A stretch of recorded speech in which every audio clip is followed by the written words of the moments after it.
We've all had that dream of flying, right? Just soaring. It's like the ultimate symbol of freedom. But we're going to flip that idea on its head a little bit today.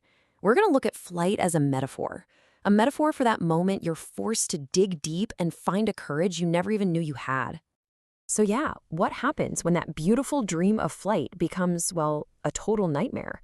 When getting off the ground isn't about freedom at all, but about staring your deepest fears right in the face, or maybe even fighting for your life against odds that feel absolutely impossible?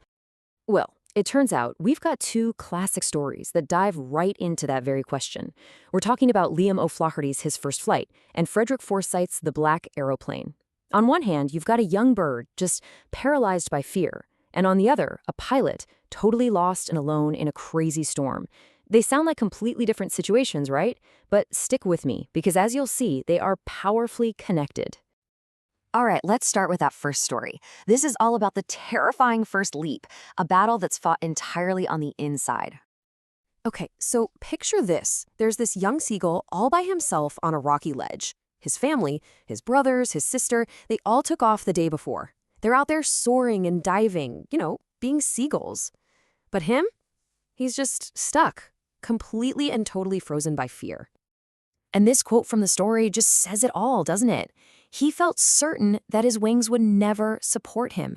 See, it's not that he can't fly, it's that he is absolutely convinced he will fail. He looks down at that massive ocean below, and all he can think is, there's no way. And his family? Well, let's just say they're not babying him. His parents are scolding him, even threatening him. They've basically given him an ultimatum. You either fly or you're going to starve up here. So for a full 24 hours, he's left completely alone, just watching them, which only makes him feel worse. So what's it going to take to get him off that ledge? What's the tipping point? It's not a pep talk, it's not shame, it's something way more basic. It's hunger, pure, desperate hunger. The story says the sight of the food maddened him. That physical need starts to become so powerful, it actually begins to overwhelm his fear. And this is where his mom comes in with some serious, tough love. She flies right up to him, holding a piece of fish, but then she just stops, hovering just out of his reach. It's pure genius, really.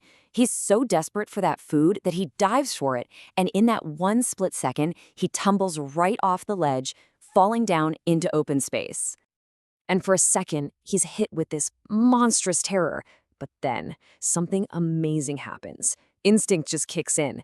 His wings spread out all on their own. They catch the wind, and suddenly, he realizes he's not falling, he's flying. That absolute terror just melts away into pure joy. He did it. He conquered his fear, not by overthinking it, but because he was literally pushed into action.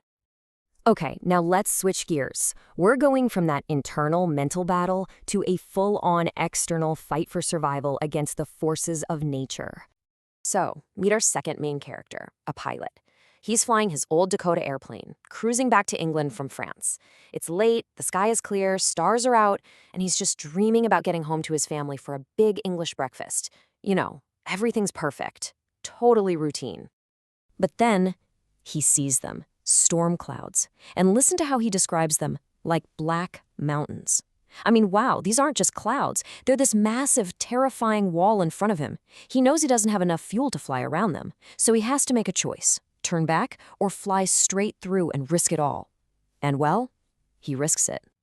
And once he's inside that storm, everything goes wrong.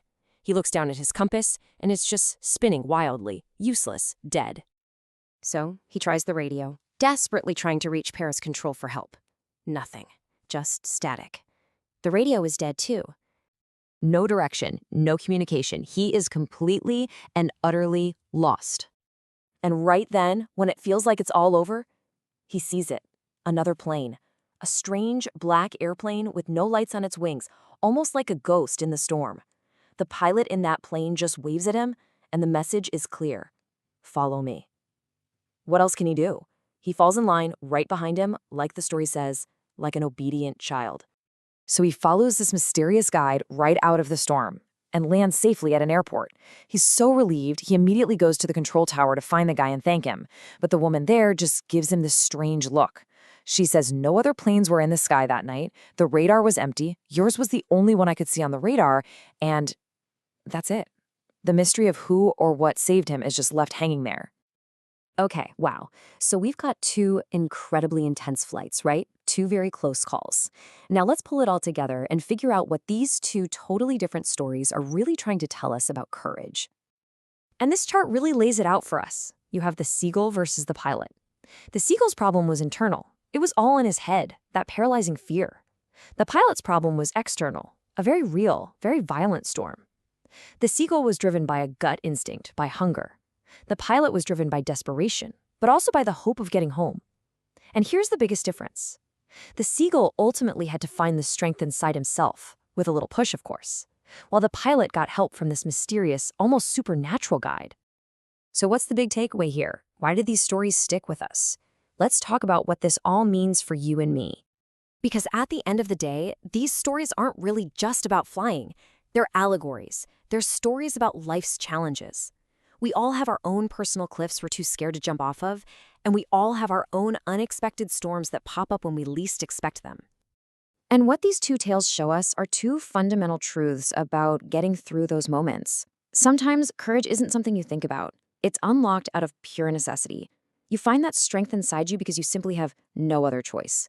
But other times, when you've done all you can and you feel completely lost, help can show up from the most unexpected places, reminding you that you're not always alone in the dark. So that's the big question these stories leave us with, isn't it? We've seen that courage can come from a push from within or a guide from without. And it makes you wonder, when your own storm clouds start gathering, when you're standing on that edge, what's going to give you the courage to fly?